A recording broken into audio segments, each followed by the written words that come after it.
Welcome to Small Biz Life, episode 59, using rejection to push forward.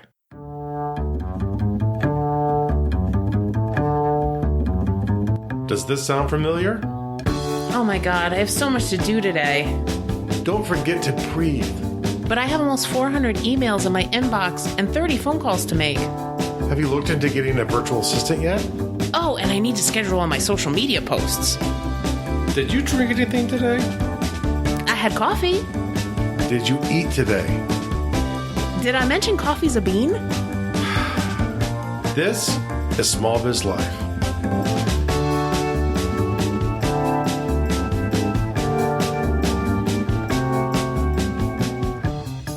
Hey guys, welcome to another exciting episode of Small Biz Life. If you're a returning listener, thanks so much for being with us again this week. And if you're a brand new listener, thanks for checking us out. My name's Kristen Ingram. And I'm Jeffrey W. Ingram. And we are husband and wife small business owners. I'm a CPA. Jeff's an IT professional. Wow, that sounds impressive. It is impressive. Hey, I'm a CPA practice advisor, 40 under 40. Wow, congratulations. Thank you so much. And another big announcement, we're on iHeartRadio now. Whoa! So that's pretty awesome. Yes, I want to thank to all the people who've helped subscribe. And we're not saying stop subscribing because obviously subscribers help, but keep subscribing. You know, if you want to be able to stream us, because I believe it's actually streamed and not downloaded through iHeartRadio, but especially like if you're on a provider like T-Mobile, iHeartRadio might be the way to listen to Small Biz Life. Exactly, because iHeartRadio is one of the free streaming services that you can use with T-Mobile without using up your data. Woohoo! So that's pretty awesome. So yeah, so you can search for us on iHeartRadio and subscribe to our channel there. But what we do is we help walk this journey with you that we call the Small Biz Life, because we know that small business is a 24/7, cats interrupting you, microphones not working, losing your videos while you're recording sort of thing. It's been that sort of week here at Small Biz Life. That's right. Ingram Digital Media has had a rough week this week. So amidst all the traveling that we're doing. We are so glad to be back with you, though, because that makes our week a little brighter. Exactly. So this is actually a topic that was suggested from a group member. Amber, thank you so much. Yeah, and from what group? From the Small Biz Life community. Oh, excellent. So if you're on Facebook, join us at the Small Biz Life community, and you can be interrupted as well, too. Because we said this is how Small Biz Life really works. So we wanted to talk a little bit today about rejection, because I think it's really tough when you're starting a small business, or you're trying to grow your business, and you hear the word no. Yes, no is a very powerful sound. It's one that evokes a lot of emotion in most people. And the one thing I found is most people who aren't sales folks for some reason suck at hearing no. And myself included, I hate hearing no. I do too. But I think we have some strategies for how to deal with no that we're going to talk about today. You know, it's really hard because as small business owners, we take our business personally, right? This is our baby. You know, we have spent, multiple months or weeks or years building this thing into what it is. And, it's like somebody telling our child no. Mm-hmm. Especially in person, too. It's one thing like if you're putting up a Facebook ad and you get 18,000 people who look at it and 2 people click through, that's annoying. But when you hear someone say the word no, it hurts. It does. So, I think the first thing that really helps you kind of become more comfortable with no is learning to say no yourself. Because I think a lot of small business owners were people pleasers. And that's why our schedule is so crazy. Yeah. Right? Because we say yes to everything. And so when we say yes to everything, we expect everyone else to say yes, right? All the time. And becoming a person that's comfortable saying no, I think it kind of helps give you clarity that when someone says no to you, you kind of say, okay, well, yeah, people can't say yes to everything. I know that because I'm doing it. Yeah. So I think the no becomes a little bit less personal. And I think too, when no is a painful sound, we try and euphemize it, where we'll try and, well, I'm not sure right now if I have the ability to do that, or I'm not sure right now if this is the service for me.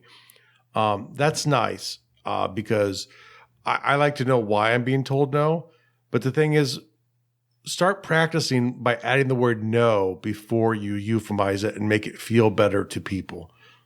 Right. And you can always, I'm a big believer in not saying, well, I can't right now, because then the person's going to want to try to peg you down to say, okay, well, when can you? Yeah. So a lot of times you can say, thank you so much for the offer. I really appreciate it, but I just can't put that in my schedule right now.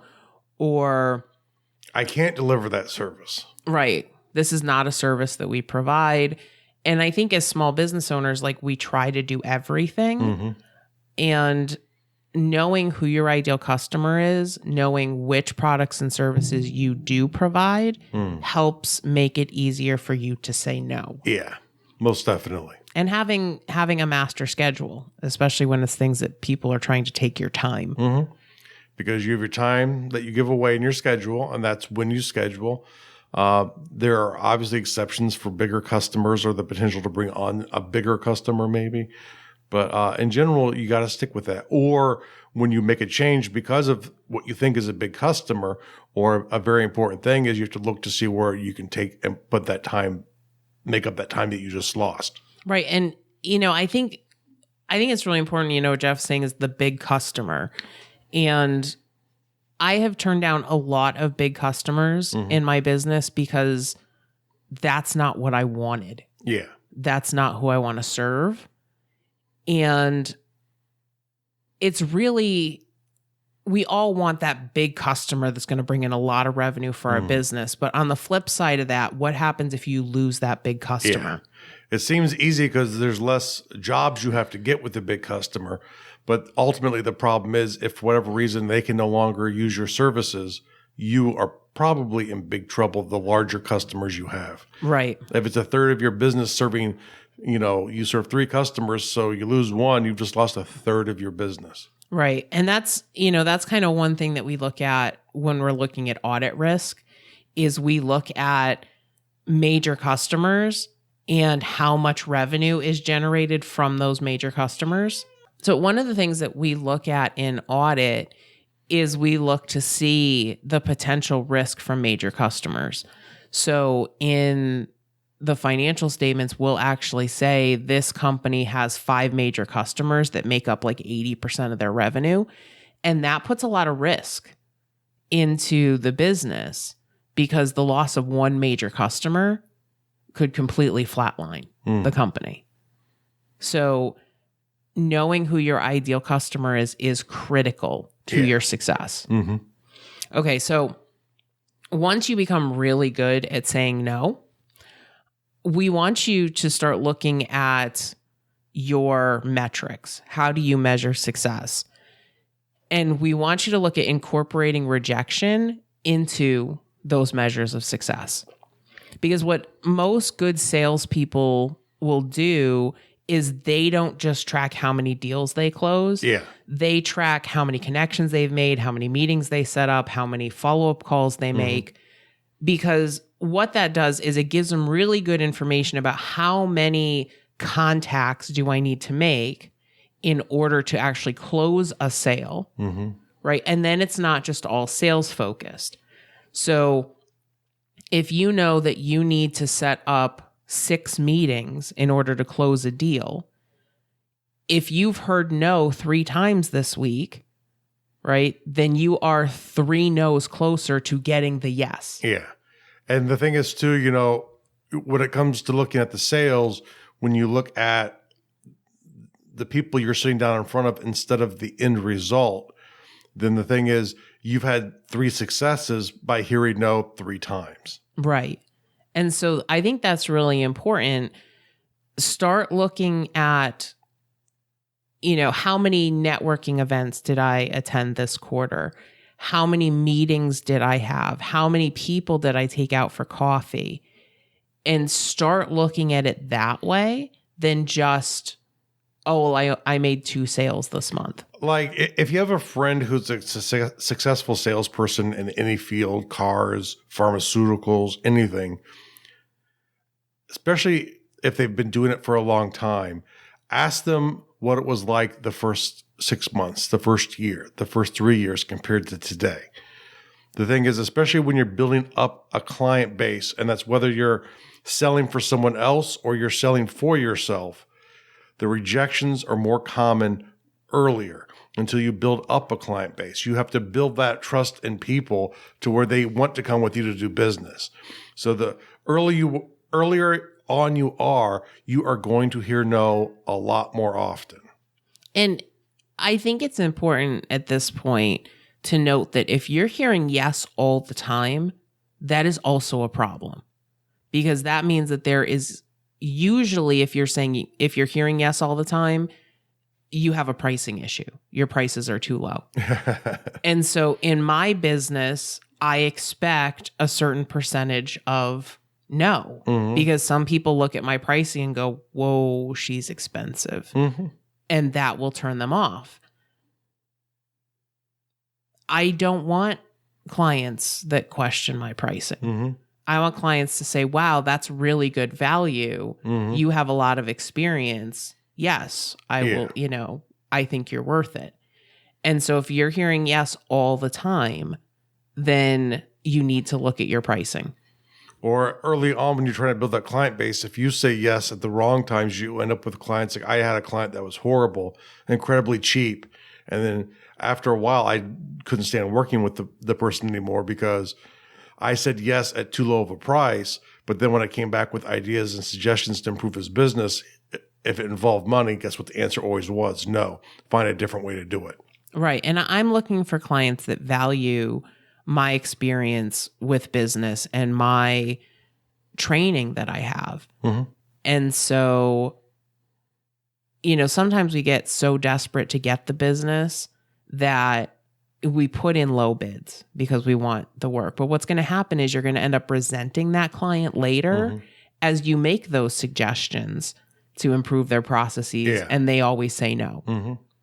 So I think that's a really important point. Okay. So, all right. So, look to see if you can come up with, 2 or 3 metrics that you can use in addition to revenue.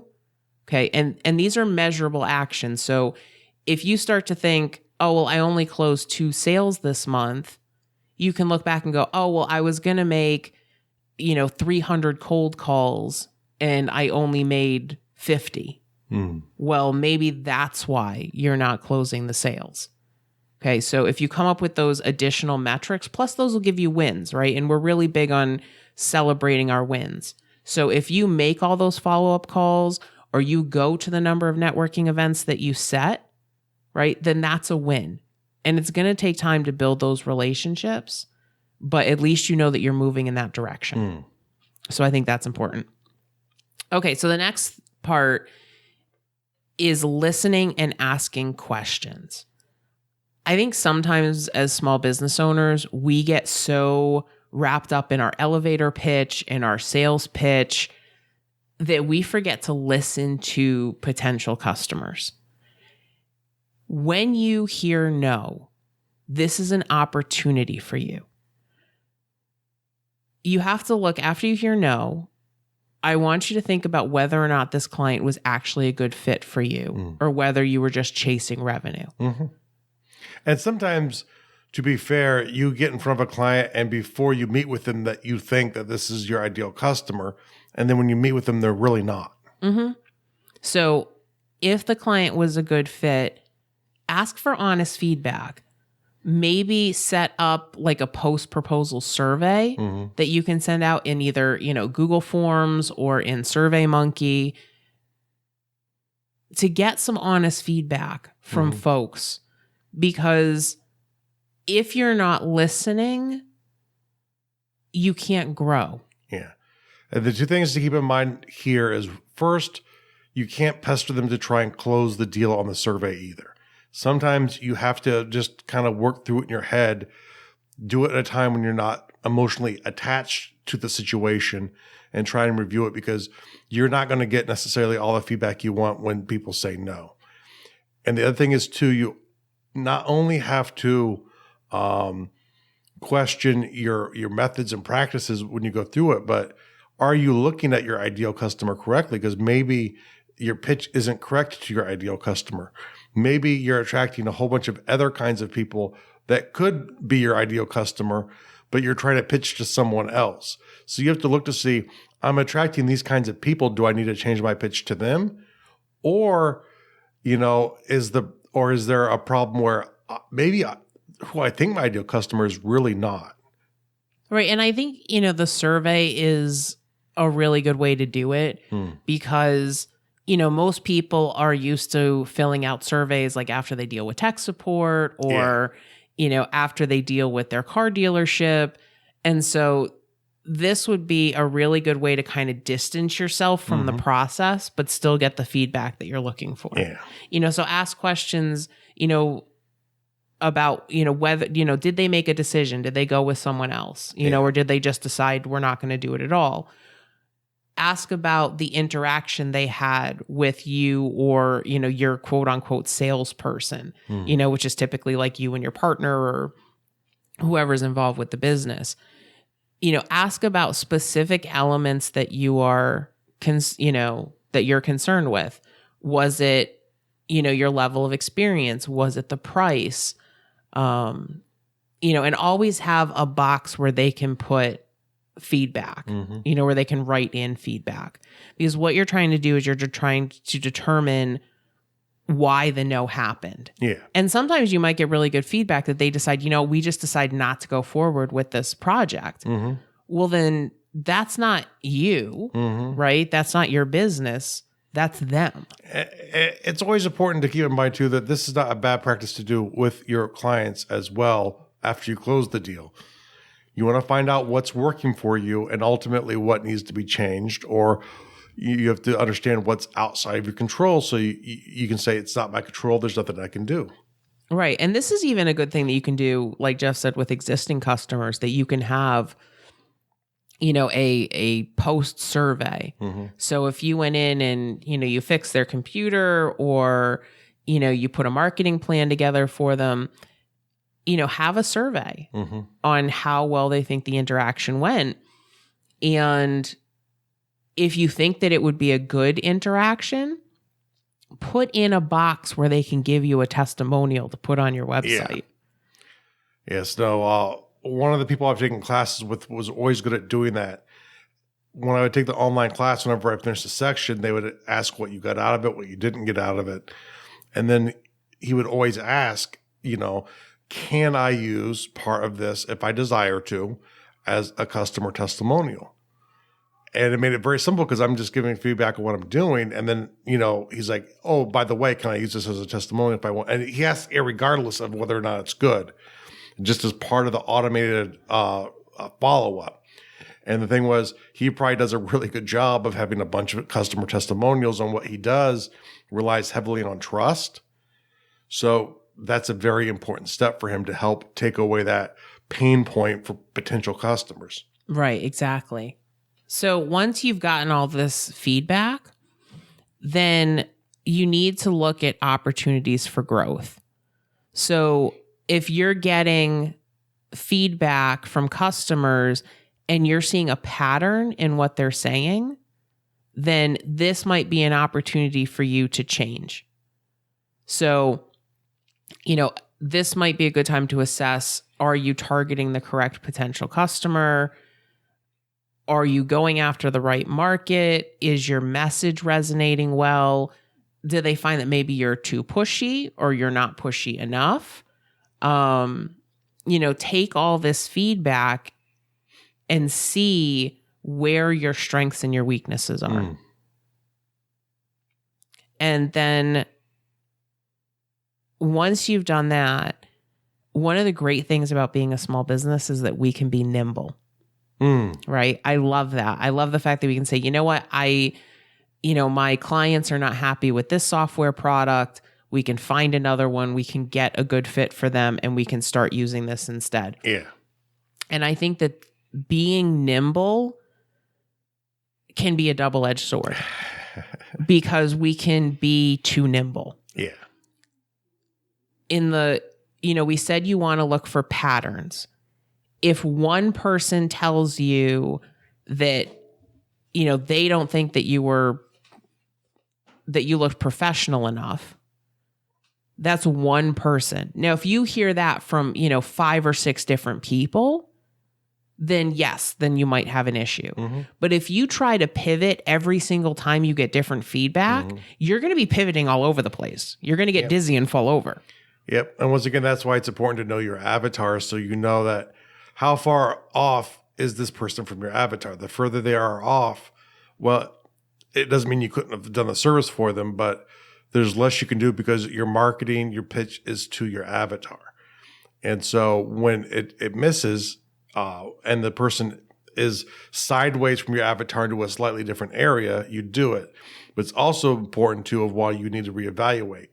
I remember one of the exciting things was when we got some demographic information about the show, the listener pool we got kind of matched our opinion of what we thought it would be, which is great.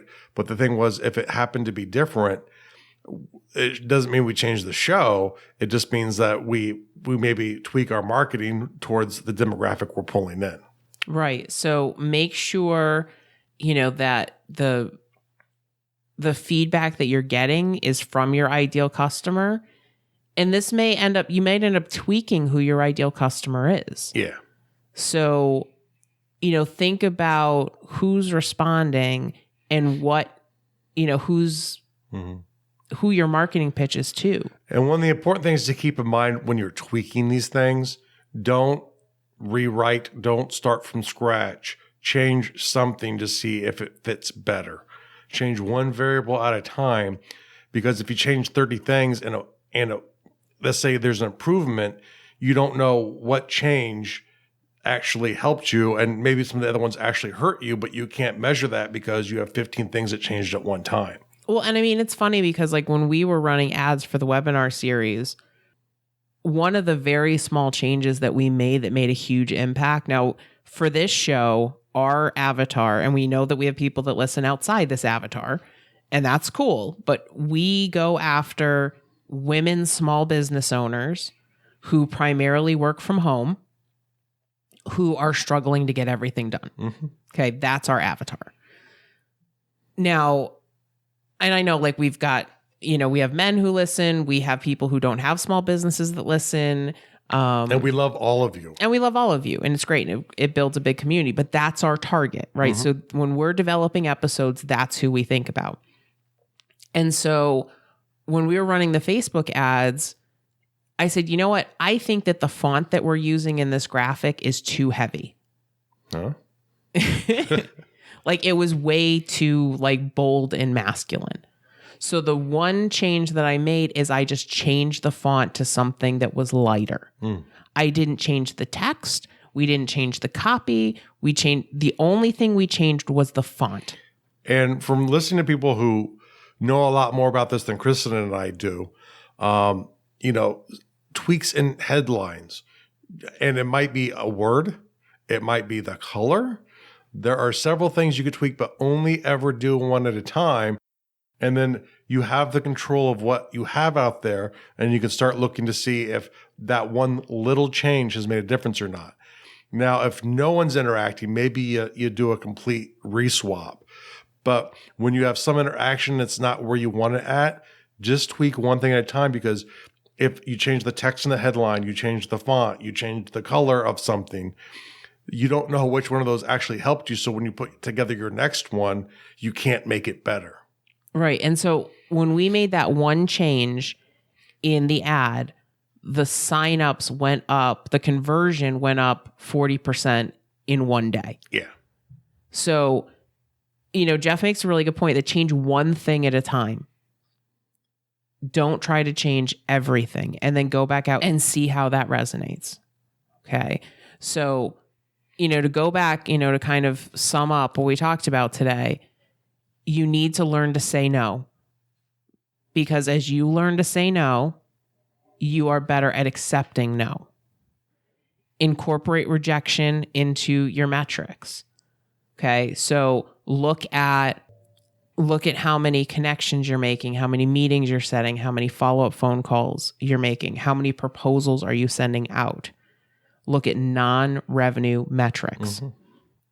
Now, ultimately, where revenue is the important thing is what you want to see is if your changes actually increase your revenue over time, but look at it that way. Look at the revenue as a whole.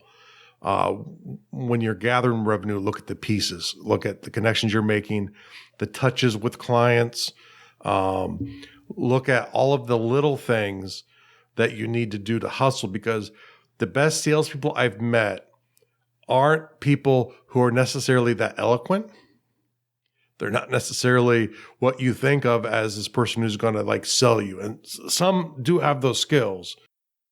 But the thing is, it's usually hustle. It's the elbow grease of selling that makes them work. And it's the ability to push aside the no. So if they're in a room of 15 people and they start talking to someone and it's not right, they're on to the next person. Right. And remember that when you're selling, it's a funnel.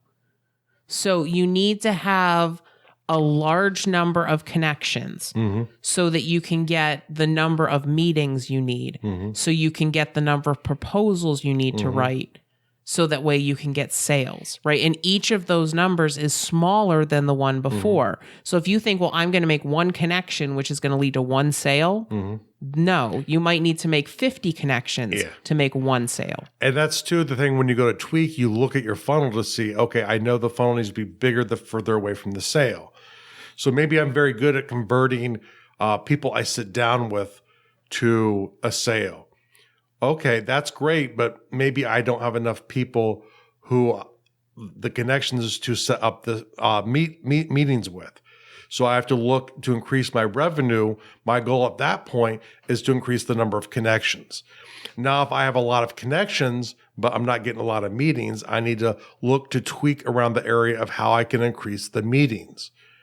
And I'm not focused on trying to increase my reach. I'm not trying to increase my number of connections. I'm worried about one thing only. How do I get more of those meetings?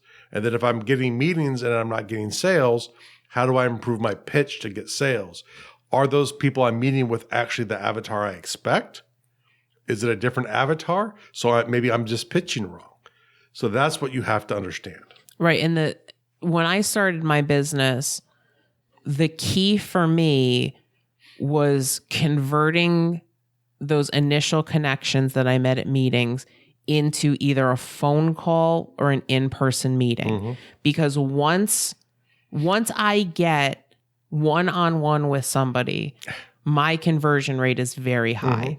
And I find that even in my job at the university, once I can make a one-to-one connection with somebody, my rate of turning that into a completed application is about 95%.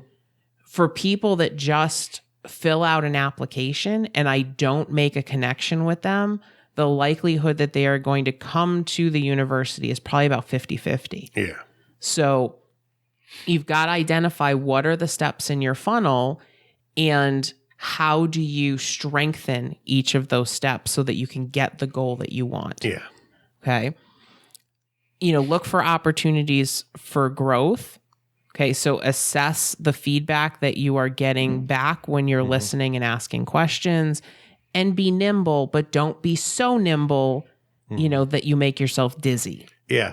If you never can complete the next service, the next product, because you keep tweaking it every time you talk to someone, that's when you have to sit there and go, no, at some point I have to release it. Exactly. Okay. So if you have any questions about this, feel free to hop into our Facebook group, facebook.com/group/smallbizlife, or you can leave a comment on the show notes for episode 59 at smallbizlife.com.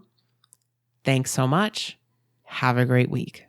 This was Small Biz Life.